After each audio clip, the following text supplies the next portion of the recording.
Hello everyone, my name is Mr. Iggyx. I'm back with another Rome 2 replay cast, and this is the final game in the quarterfinals of the AIMA tournament. I'm going to be facing SH Fuckwad. If you haven't seen the previous games, I highly recommend you watch them. Very interesting. So yeah, right now it's 1-1, and this is the final game in the best of 3. So we'll see who can clutch it here. I'm going to be picking Massilia, and Mr. SH Fuckwad is going to be choosing Macedon. So let's have a quick look at the army compositions. This battle gets started quite quickly, so I'm going to keep it paused here.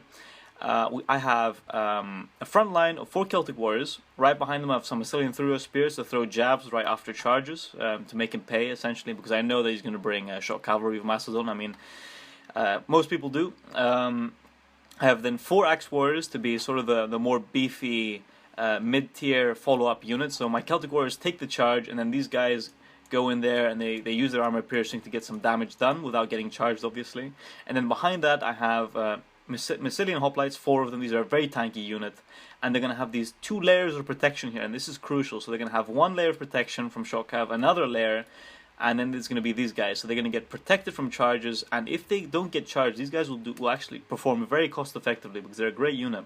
And I have my generals are Massilian hoplite. I have 4 Massilian cavalry because they're a very useful unit.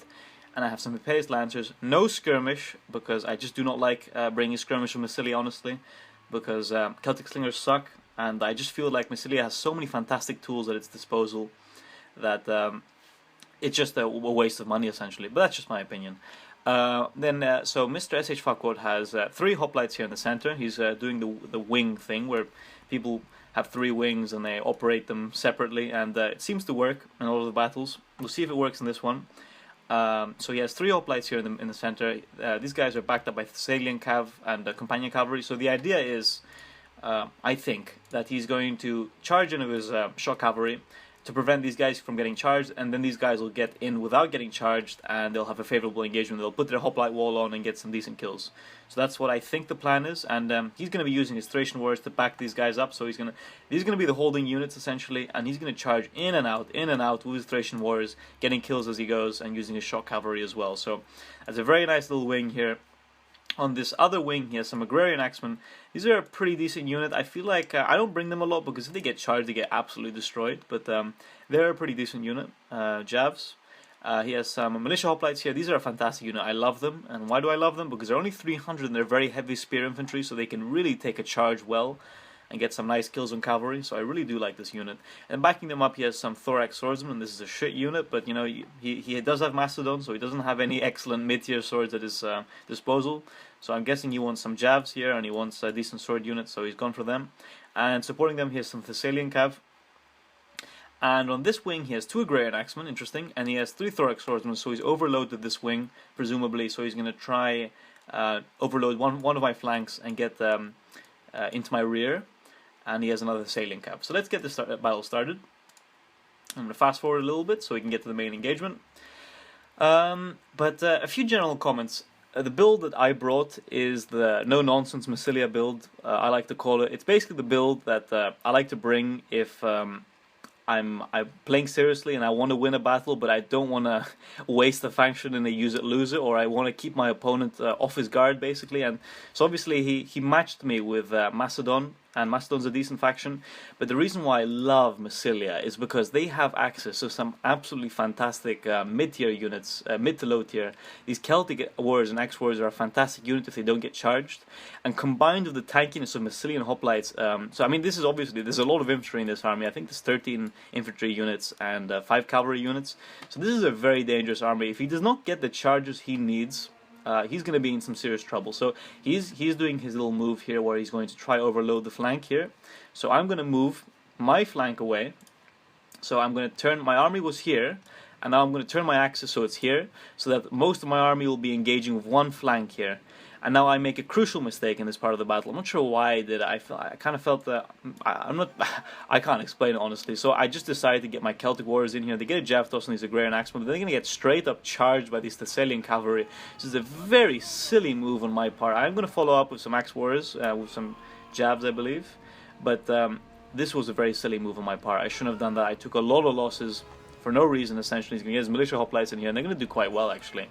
So seeing that I'm overloading this one flank, so this is what you have to do, by the way. If you're faced with a guy that likes playing with wings, so having 3 wings, you have to rotate away from one flank so you can deal with one flank, and in that way you get favorable engagement. So I'm going to get a nice charge into his Agrarian Axeman. This is what I was talking about. These guys get charged and they take a lot of damage, which is why I don't like to bring them that much, but they're a pretty good unit. Thorax Swordsman will do a lot of damage to my Massilian Cavalry if I don't get out. Wow, these Agrarian Axemen didn't actually take that much damage. Strange. Anyway, these Celtic Warriors are going to get their charge in here. I think they wanted to get a Jav Toss on these Thessalian Cav. Meanwhile, I'm still rotating away from this flank. So the idea is I'm going to overload. He wanted to overload me on this flank. Well, I'm saying nope, and I deny this flank to him. I'm going to overload his weaker flank. So we'll see how that goes. I get my Massilian Hoplites in here without getting charged, and these Thorax Swordsmen are not going to like that engagement. My Massilian Hoplites are going to do fantastically here. These Axe Warriors are going to do well against these Militia Hoplites, obviously, but my Celtic Warriors are going to start routing due to that charge, so that was a very nice charge here. I was focusing on this flank of the battlefield, so I was trying to get these Agrarian Axemen to get some rear charges here to deal with his Thessalian Cav, and while I'm not noticing, he gets a really brilliant charge on my my front line of Celtic Warriors with his Companion Cavalry, and he's going to follow up with some Hoplites here, and I'm going to get a charge with my Celtic Warriors into his Hoplites, so this is a very nice charge by Mr. Fuckwad, so very well done. 54 kills, 1 loss, brilliant. But because of my triple line strategy, I'm going to pin down these units, these Thracian Warriors and stuff, and I'm going to get my Axe Warriors in here without a charge, and Axe Warriors are a fantastic unit. If you don't charge them or deal with them quickly, because of their armor piercing damage, they'll do really well. And actually, this is a mistake on his part. He charged my Massilian Cavalry, and I'm going to follow up charge with my two he charged my Massilian Hoplites, and now I'm going to get that counter charge onto the Thessalian Cavalry. So these guys are finished. There's no way they're getting out of that engagement alive. He's using his Agrarian Axeman to toss jabs into this cavalry blob, which is smart. But yeah, this is not going to go well for him. So he's going to try overload my flank here, but I'm going to use these really tanky Massilian Hoplites to keep his powerful flank at bay, essentially, while I win the battle here, because I am winning the battle here. I have these Massilian Hoplites are a fantastic unit, and I'm going to follow up with some with a charge from my Imperious Lancers in the rear here. They get a few kills. Probably not a great idea, but I did it. So I have my Massilian Thuro Spears here, and they are very nicely getting Jav Tosses on that Thessalian Cavalry. We missed it, but they got 29 kills, and they got absolutely annihilated by these Thuro Spears. So Thuro Spears proving why they are such an invaluable unit. So I've won the flank pretty much here, and I'm going to get rear charge here. He's going to try get a charge of his Companion Cavalry into my cheaper units, but I do have Thuro Spears here supporting. Meanwhile, I've just thrown in units here because I want to keep his Thorax Swordsman from getting into my rear while I win these flanks. He's very cleverly extricating his Thracian Warriors, and he's going to keep on getting repeated charges into my blob here, which is a fantastic move, so well done there. That's a very, very good move. Needs good micro, and he's pulled it off. He's getting a lot of kills here, so well done there. I am going to charge his Agrarian Axeman. They're not going to enjoy that, and then I'm going to get a quick last second, I think.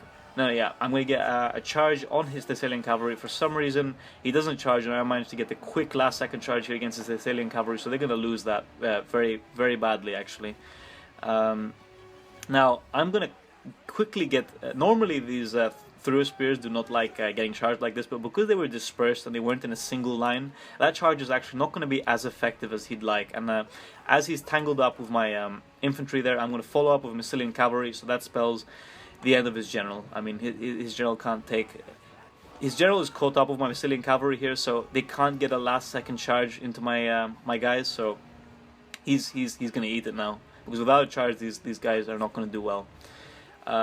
So he's going to try to get a rear charge here into my Massilian Hoplites, which are doing a brilliant job. I'm going to quickly interrupt him with my Massilian Cavalry. Brilliant unit, by the way, Massilian Cavalry. I absolutely love them. So I've won this flank as well. And as you can probably tell at this stage in the battle, I just have too much stuff remaining. He did get some nice charges of his cavalry, but I feel like he needed to do more, essentially. He didn't get enough kills on his Thessalian Cavalry, and he had to remove more of my cheaper infantry to have a shot at winning, because I brought a lot of infantry this battle. But yeah, I just have too much remaining for him to win. So great game, Mr. Fuckwad, and a great best of 3, and I really enjoyed that.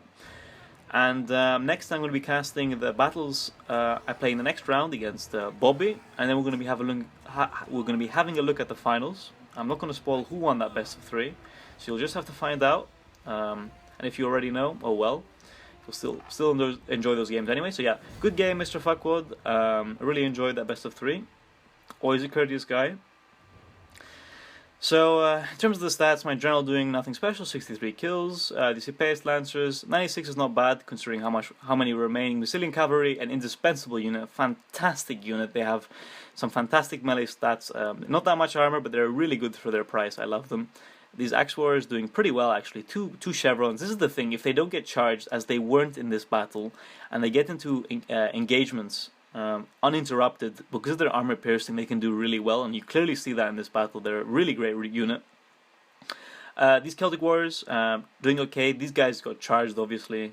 Well, this one was probably the one that got charged, so if they get charged, I mean, these guys are finished, essentially. My Massilian Hoplites all having loads towards the end of the battle here. Very tanky unit. If they survive the late game, there's very little your opponent can do, honestly, because they're just a brilliant unit. These Massilian Thrower Spears serving me very well. They destroyed one of the Thessalian cavalry units here. So a very nice use of Massilian Thrower Spears, if I may say so myself, 2 chevrons. And from Mr. Fuckwad, or Sexual Predator as he calls himself, his general doing okay, but you do need more kills, and he got caught by my Massilian cavalry, so there wasn't much he could do. His Thessalian cavalry, he did get some nice charges in the beginning, but I feel like in the middle engagement, he needed his Thessalian cavalry to get more effective charges against my Celtic Warriors and my Axemen, because otherwise I just have the numbers on him, essentially. And these Hoplites didn't turn out to be a fantastic investment, although these Thracian Warriors performed very well. The Guerrier and Axemen not doing much, although they did get some nice jabs on my cavalry. These Thorax Swordsmen doing absolutely nothing. This is a very poor performance, actually, but they were held up by my Massilian Hoplites while I was quickly winning the battle on the other flanks. So yeah, great game, Mr. Fuckwad, and I'll see you for the semi-finals against Bobby. So yeah, see ya.